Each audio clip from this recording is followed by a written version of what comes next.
Right. మంగ్లీకి సంబంధించిన issue ఇప్పుడు రీసెంట్‌గా వైరల్ అవ్వడం కూడా మనం చూస్తూ ఉన్నాం. గతంలోని ఇండస్ట్రీకి సంబంధించిన వాళ్ళు ఇలాంటి బర్త్‌డే పార్టీస్ చేసుకొని అక్కడ మందు, గంజాయి ఇలాంటివన్నీ కూడా స్వీకరిస్తున్నారు అని చెప్పి పోలీసులు పట్టుకున్న పరిస్థితులు మనం చూసాం. మరి ఇప్పుడు మంగ్లీ కూడా ఇదే ధోరణి వెళ్తున్న పరిస్థితి మనం చూస్తూ ఉన్నాం. మరి మంగ్లీ విషయానికి వచ్చేసరికి ఎంతో కష్టపడి ఈ స్టేజ్‌కి వచ్చి ఇలాంటి పనులు చేయడం ఏంటి? కేవలం అంటే సొసైటీకి మీరు ఇన్స్పిరేషన్‌గా ఉండాల్సిన వాళ్ళు మీరే ఈ విధంగా చేస్తే ఎవరిని అంటే మిమ్మల్ని ఇంకా ఎవరు ఇన్స్పిరేషన్‌గా తీసుకుంటారు అని చెప్పి ఆమెని ఆరాధించే ఫ్యాన్స్ కావచ్చు, లేకపోతే అభిమానులు కావచ్చు, వీళ్ళందరూ కూడా ఇవాళ క్వశ్చన్ చేస్తున్న పరిస్థితి కనిపిస్తుంది. సో దీని గురించి మాట్లాడితే ఇవాళ మనతో పాటు సీనియర్ జర్నలిస్ట్ దుర్గా వడ్లంనేని గారు ఉన్నారు.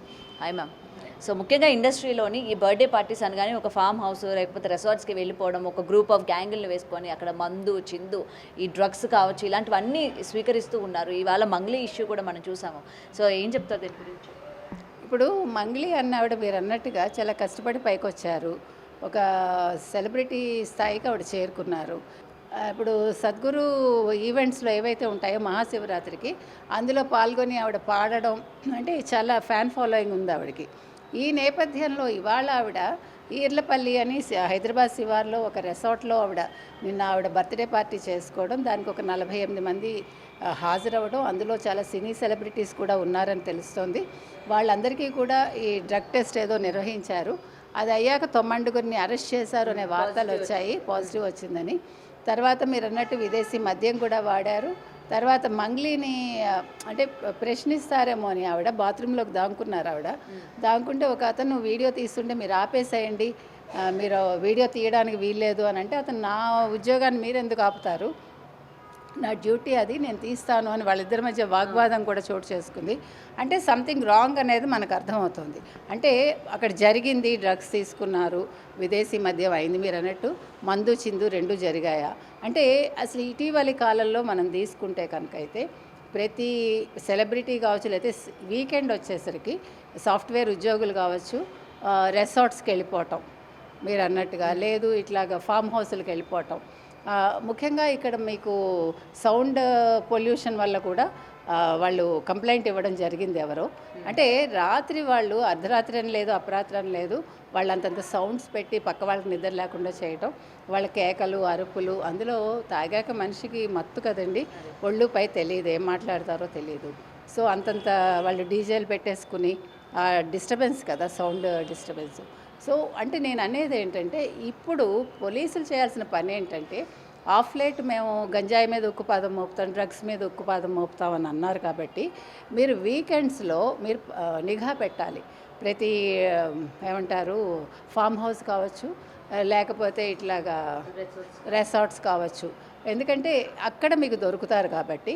ముఖ్యంగా దీని మీద ఎప్పుడైతే మీరు కంట్రోల్ చేస్తారో ఇవన్నీ కూడా ఈ డ్రగ్స్, గంజాయి ఇలాంటివి విచ్చలవిడిగా మీకు సరఫరా కావు. ఇప్పుడు మంగ్లీ లాంటి వాళ్ళని చూసి చాలామంది నేర్చుకుంటారు.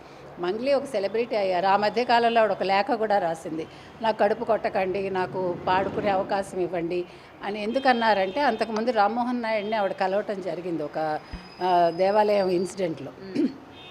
సో దాని మీద చాలా కాంట్రవర్సీ వచ్చింది. వైఎస్ఆర్సీపీని అన్న వ్యక్తి అదే సపోర్ట్ చేస్తూ ఉన్నారు. అదే ఇక్కడ అప్పుడు ఆవిడ ఆ లెటర్లో ఏం రాశారంటే, నేను ఎవరికైనా పాడతాను, నాకు చంద్రబాబు నాయుడు గారు అంటే చాలా ఇది అని మాట్లాడింది. కానీ ఎలక్షన్స్ ముందు ఆవిడని పాడమంటే నేను చంద్రబాబు నాయుడు పేరు కూడా ఉచ్చరించను అని చెప్పింది ఆవిడ. అది ఆవిడ మర్చిపోతారేమో కానీ ప్రజలు మర్చిపోరు. కాబట్టి సరే, ఒక పార్టీకి మీరు కొమ్ము కాస్తారా కాయరా, మిమ్మల్ని ఎవడు తొక్కడు, మీకు టాలెంట్ ఉంటే ఎవరైనా పిలుస్తారు. కానీ మీకు రెస్ట్రిక్షన్స్ ఉన్నప్పుడు అవతలవాడు మళ్ళీ మిమ్మల్ని పిలవాలి, మీతో పాడించాలి అనుకోవడం మాత్రం తప్పు. తెలుగుదేశం వాళ్ళు పిలవాలి అని కోరుకోవడం కూడా తప్పు, కూటమి ప్రభుత్వం. కాబట్టి ఇక్కడ మనం చెప్పేది ఏంటంటే, మంగ్లీ లాంటి వాళ్ళకి మీరు సెలబ్రిటీలు అయ్యాక మీరు ఆ పేరు నిలబెట్టుకోవడానికి ప్రయత్నించండి. అది చాలా కష్టం. మనం ఎన్నోసార్లు చెప్పాం, మీరు ఒక స్టేజ్కి వెళ్ళడం చాలా ఈజీ, వెళ్ళాక ఆ స్టేజ్ని నిలుపుకోవడం కష్టం. కాబట్టి మీలాంటి వాళ్ళు మిగతా వాళ్ళకి ఆదర్శంగా ఉండాలి తప్ప ఇట్లా పట్టుబడి అంటే మీకు ఇప్పుడు ఇది కొన్ని రోజుల్లో మళ్ళీ ప్రజలు మర్చిపోతారు, అది వేరే విషయం. కానీ ఒక బ్లాక్ మార్క్ ఉండిపోతుంది కదండి. ప్లస్ మీరేం చెప్తున్నారు సమాజానికి, మీరేం సెట్ చేయబోతున్నారు సమాజానికి మీ వల్ల. కాబట్టి ఇలాంటి అంశాల్లో వీళ్ళు ఆలోచించుకోవాలండి. బర్త్డే సెలబ్రేషన్స్ అంటే తాగాలి, గంజాయి తీసుకోవాలి, లేదు డ్రగ్స్ తీసుకోవాలి కాదు, మంచి పనులు చేయొచ్చు, గుడికి వెళ్ళొచ్చు. మీకు గుళ్ళు గోపురాలు ఇష్టం కాబట్టి మరి అది మానేసి ఇట్లా చేయటం ఏంటి అని ప్రజలు అడుగుతున్నారు. అండ్ మేడం ముఖ్యంగా ఈ సెలబ్రిటీస్ ఒక స్టేజ్కి వచ్చిన తర్వాత మనం ఎక్కడి నుంచి వచ్చాము, మనం ఎంత కష్టపడి వచ్చాము, అండ్ ఈ ఫేమ్ రావడానికి ఎన్ని సంవత్సరాలు పడింది అనేది కూడా వన్స్ ఫేమ్ వచ్చిన తర్వాత పక్కన పెట్టేస్తూ ఉంటారు. ఇలాంటి ఇష్యూస్లోని ఈ మధ్య కాలంలో సెలబ్రిటీలు ముఖ్యంగా కష్టపడి వచ్చిన వాళ్ళు ఇలాంటి వాటిలో ఇరుక్కోవడం మనం రోజు చూస్తూ ఉన్నాం, అంటే ఇలాంటి ఇష్యూస్ వచ్చినప్పుడు. సో ముఖ్యంగా అలాంటి వాళ్ళకి ఏం చెప్తారు? అంటే మీరు అన్నట్టుగా ఇప్పుడు రేపు పొద్దున్న నాకు ఇంకా అవకాశాలు రావాలి, లేదు నేను ఇండస్ట్రీలో ఇంకా కొనసాగాలి, కాబట్టి నేను ఇలా చెయ్యాలేమో, అంటే ఈ రకంగా అందరితోటి కలివిడిగా ఉండాలి, తర్వాత నేను డ్రగ్స్ తీసుకుంటే నన్ను గుర్తిస్తారు, లేదు నేను తాగితేనే గుర్తిస్తారు అనుకుంటే ఎవరు ఏం చేయలేరు. అవి లేకుండా కూడా మీ క్యారెక్టర్ని బట్టి మిమ్మల్ని అందరూ కూడా రెస్పెక్ట్ చేస్తారు. సో ఆ గౌరవం నిలుపుకోండి. నేను చెప్పేది అది. దానికోసమని మీరు ఇలా తప్పుడు మార్గాల్లో వెళ్ళక్కర్లేదు, మిమ్మల్ని మీరు ప్రొజెక్ట్ చేసుకోక్కర్లేదు. ఒకసారి మీకు మీడియా వచ్చాక మీడియాని మీరు కంట్రోల్ చేయాలనుకోవటం కూడా సబబు కాదు, ఎందుకంటే అది వాళ్ళ ఉద్యోగం. మీరు బాగున్నప్పుడు మీరు ఎట్లా ఇంటర్వ్యూలు ఇచ్చేసి మీ గురించి వెయ్యమంటారో, బాగులేనప్పుడు కూడా వాళ్ళు వేస్తారు. మీరు ఇవన్నీ ముందే ఆలోచించుకోవాలి. వాళ్ళు వచ్చి తీయటం తప్పు అనే కంట మనం చేయటం తప్పు అని మనం అనుకుంటే ఇంత దూరం రాదు. Thank you ma'am.